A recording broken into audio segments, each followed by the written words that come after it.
माया की सुबह हमेशा एक ही तरह होती। कतार में सवार सिटी बस, टूटी हुई छत पर चाय का कटोरा और बाजार के छोटे छोटे काम जो उसे दिन भर चला दें। उसके पास बहुत कुछ नहीं था।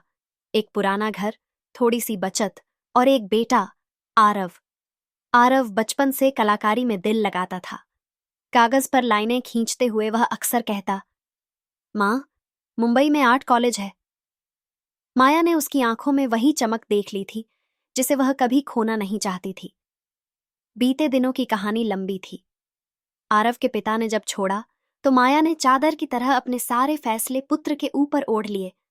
नौकरी बदली, शाम के वक्त सिलाई का काम लिया और आखिरकार कुछ जेवर गिरवी रखकर आरव के लिए गांव से शहर तक के क्लास फीस भर दिए। हर छोटा सा त्याग उसने एक बड़ी उम्मीद में बदल दिया।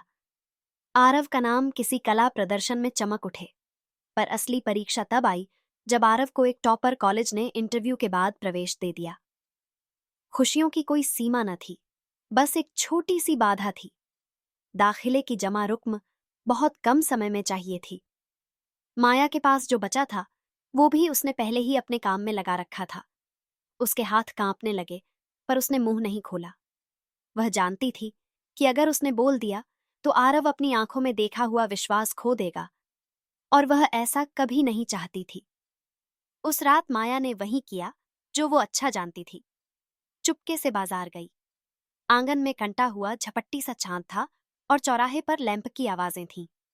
उसने अपनी माँ की बनी एक छोटी अंगूठी जो सदियों से रसोई में टंगी थी, उसी से दूरदर्शिता दिखाते हुए उसे गिरवी रखा और पैसे लेकर आई। लौटकर उसने एक लिफाफा बनाया।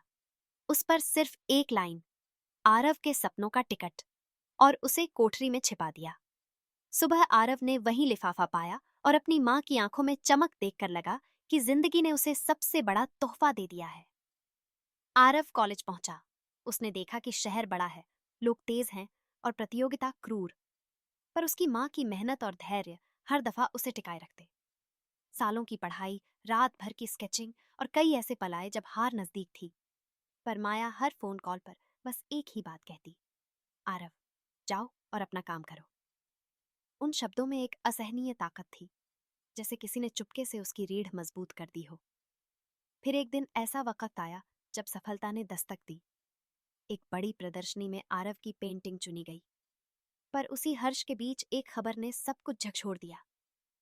माया अस्पताल से फोन करके बोली कि उसकी तबीयत ठीक नहीं है, कुछ जांच करानी होगी। आरव झट से चल पड़ा। अस्पताल की सफेद दीवारों के बीच माया की हंसी सूनी और उससे भी छोटा उसका जवाब था, तुम्हारी फनील क्या याद है? जाओ, शो में रहकर लौटना, और हाँ, लिफाफा खोलना मत, शो के बाद खोलना। आरव ने विरोध किया, पर माया ने हाथ पकड़ा और आंखों में वही पुराना विश्वास देखा जिसने उसे बचपन से खींचा था। शो के दिन आरव ने सारी हिम्मत जमा करके चला, मन में बेचैनी, मगर कंधे पर माँ की दी हुई जिम्मेदारी। प्रदर्शनी सफल रही। लोग उसकी पेंटिंग के सामने रुके, लोग भावुक हुए, और एक प्रमुख कलाकार ने उसे प्रोत्साहन भाव में बुलाया। शाम को जब तालियां खत्म हुईं, आरव दौड़कर घर आया। माया के कमरे का दरवाजा खुला हुआ था। कोठरी में वह वही लिफाफा रखा मिला जो वर्षों पहले उसने पांव जमा कर रखा था, पर इस बार लिफाफे पर एक और कागज चिपका था। जब कभी सफलता मिले तो याद रखना, यह दर्द और यह खुशी दोनों तुम्हारे और मेरे एक ही सिक्के के दो पहलू हैं।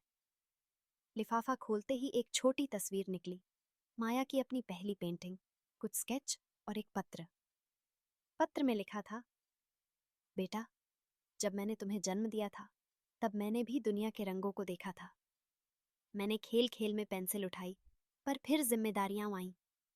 मैंने अपने कागजों को तहखाने में बंद कर दिया ताकि तुम खुलकर रंग भरो। मैं अब वह पेंटिंग तुम्हें दे रही हूँ, यह बताने के लिए कि सपने वीरान नहीं होते, बस वक्त का इंतजार करते हैं।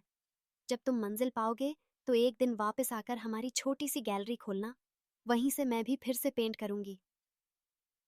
उस रात आरव की आंखों में आंसू थे, खुशी के नहीं बल्कि समझ के।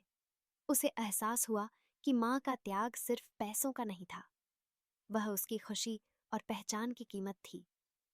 अगले साल आरव ने अपनी पहली कमाई से एक छोटी सी स्टूडियो की दीवार पेंट करवाई और उसका नाम रखा, माया आर्ट रूम।